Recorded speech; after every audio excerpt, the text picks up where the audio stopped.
تثلیث کیا ہے؟ کیا تثلیث کو سمجھنا عقلی طور سے ممکن اور ضروری ہے؟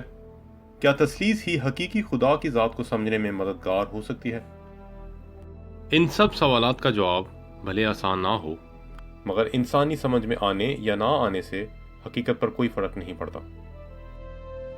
سب سے پہلے میں یہ یاد کرواتا چلوں کہ ہم انسانی ذہن اور محدود عقل سے لامحدود خدا کو سمجھنے کی کوشش کر رہے ہیں، جس کی وسعت ہماری ادراک اور ہمارے گمان سے باہر ہے۔ ہماری ناقص عقل خدا کی ذات کو مکمل طور پر سمجھنے پر قاصر ہے، کیونکہ اس کی ذات الفا اور اومیگا ہے۔ خدا کی ذات ابتدا بھی ہے اور انتہا بھی، اول بھی ہے اور آخر بھی۔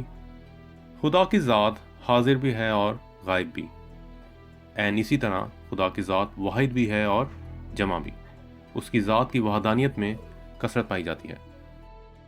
جس طرح خدا کل آسمان اور پوری کائنات میں حاضر ہوتے ہوئے غائب بھی ہے، جس طرح پوری کائنات اس کی وسعت کو سمیٹ نہیں سکتی، اسی طرح وہ قادر ہے کہ ایک ذرے میں سمٹ جائے، کیونکہ انسانی پیمائش کے معیار خدا کی ذات کو بیان کرنے کے لیے ناکافی ہیں۔ آسان الفاظ میں خدا کی لامحدود ذات کو انسانی ایجاد کردہ نمبرنگ سسٹم سے بیان نہیں کیا جا سکتا۔ واحد ہونا کوئی بڑی بات نہیں۔ واحد تو شیطان بھی ہے اور اپنی ذات میں محدود ہے، کیونکہ شیطان بھی میری اور آپ کی طرح محض مخلوق ہے۔ لازم ہے کہ خالق کی ذات اور مخلوق کی ذات میں واضح فرق ظاہر ہو۔ اس اعتبار سے واحد ہونا لامحدود نہ ہونے کی دلیل ہے، یا آسان الفاظ میں ایک کمزوری۔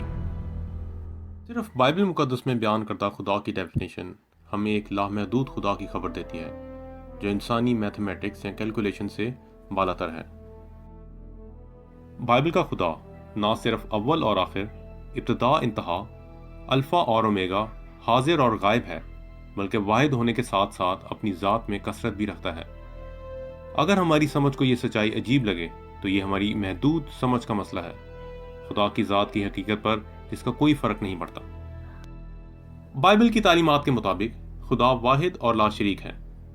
خدا کی واحد ذات تین اقنوم، اشخاص یا ہستیوں پر مشتمل ہے، یعنی باپ، بیٹا اور روح القدس۔ تثلیث کا ہر اقنوم مکمل خدا ہونے کی حیثیت رکھتا ہے۔ تینوں اپنے درجات اور اپنی قدرت کے لحاظ سے ہمیشہ سے برابر ہیں، اور ان میں کوئی چھوٹا یا بڑا نہیں۔ سوال یہ پیدا ہوتا ہے کہ صرف تین ہی کیوں؟ بائبل مقدس میں خدا کے صرف تین ہی اقنوم کا ذکر کیوں ملتا ہے؟ 5، 10، 1000 یا 10,000 کیوں نہیں؟ خدا کی ذات میں اقنوم یا اشخاص کا زیادہ یا کم ہونا اس کے عظیم ہونے کا ثبوت نہیں، بلکہ اس کی ذات میں کثرت ہونے کی صلاحیت کا ہونا اسے عظیم اور دنیا کے باقی تمام مذاہب کے خداؤں کے نظریات سے منفرد ٹھہراتا ہے۔ آسان الفاظ میں خدا کی واحد ذات میں تین الگ الگ اشخاص کا پایا جانا ایک منفرد صلاحیت ہے جو اس کی بنائی ہوئی کسی مخلوق میں نہیں ملتی، جبکہ خدا کسی بھی طرح محتاج نہیں کہ وہ صرف تین اشخاص تک محدود رہے۔ وہ واحد ہوتے ہوئے اپنی ذات میں 100، 1000 بلکہ لاکھوں الگ الگ اشخاص میں ظاہر ہونے کی قدرت رکھتا ہے۔ اس کی یہ صلاحیت اسے تمام مخلوق اور دیگر تمام مذاہب کے خداؤں کے نظریات سے منفرد ٹھہراتی ہے۔ قادر مطلق خدا اپنی ذات کو لامحدود اقنوم میں ظاہر کرنے کی قدرت رکھتا ہے۔ بائبل مقدس میں تین اقنوم کا ذکر صرف خدا کی ذات میں وسعت یا کثرت ہونے کی صلاحیت کو بیان کرنا تھا، نہ کہ تین اقنوم تک محدود کرنا۔ شاید اسی لیے بائبل مقدس میں لفظ تثلیث کا ذکر نہیں کیا گیا۔ خدا کی واحد ذات میں کثرت کے عقیدے کی تعلیم صرف اور صرف بائبل مقدس میں ہی دی گئی ہے، اس لیے خدا کی اصل ذات کی حقیقی وسعت کا بیان ہمیں صرف بائبل مقدس میں ہی ملتا ہے۔ آئیے تثلیث کے اس نظریے کو چند مثالوں سے سمجھنے کی کوشش کرتے ہیں۔ اگر ہم ایک موم بتی جلائیں، اب اس موم بتی پر جلتی ہوئی لو سے مزید کئی موم بتیاں جلا دیں، کیا مزید موم بتیاں جلانے سے پہلی موم بتی کی لو میں کمی آ جائے گی؟ یا کیا مزید موم بتیاں جلانے سے پہلی موم بتی کی گرمائش یا روشنی یا سائز میں کمی ہو جائے گی؟ یا اگر بعد میں جلائی ہوئی موم بتیوں میں سے آدھی بجھا بھی دی جائیں تو کیا پہلی موم بتی کی لو پر کوئی فرق پڑے گا؟ ہرگز نہیں۔ اس مثال سے ہم نے یہ سیکھا کہ اگر ایک موم بتی سے چاہے ہزاروں موم بتیاں روشن کی جائیں، مگر پھر بھی پہلی موم بتی کی آگ، گرمائش یا روشنی میں کمی نہیں ہو جاتی۔ بلکہ مزید جلائے جانے والی موم بتیاں اپنے میں بالکل الگ حیثیت رکھتی ہیں۔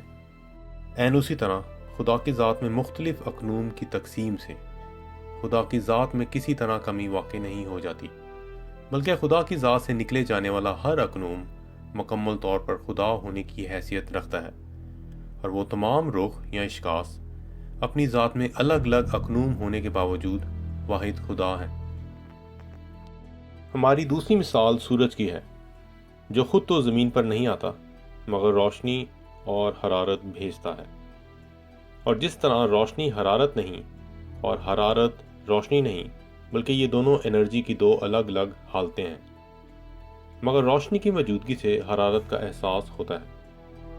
اسی طرح خدا باپ نے بھی جو آسمان پر ہے یسوع مسیح اور روح القدس کو زمین پر بھیجا، اور جس طرح روشنی اور حرارت انرجی کی دو الگ الگ حالتیں ہیں، اسی طرح یسوع مسیح اور روح القدس بھی دو الگ الگ اقنوم یا اشخاص ہیں، اور دونوں خدا باپ سے ہی صادر ہوتے ہیں۔ جس طرح روشنی کو دیکھا جا سکتا ہے مگر محسوس نہیں کیا جا سکتا، اور گرمائش یا حرارت کو محسوس کیا جا سکتا ہے مگر دیکھا نہیں جا سکتا، اسی طرح یسوع مسیح جو دنیا کا نور ہے انہیں انسانی طور پر دیکھا جا سکتا تھا، جبکہ روح القدس کو روحانی طور پر محسوس کیا جاتا ہے۔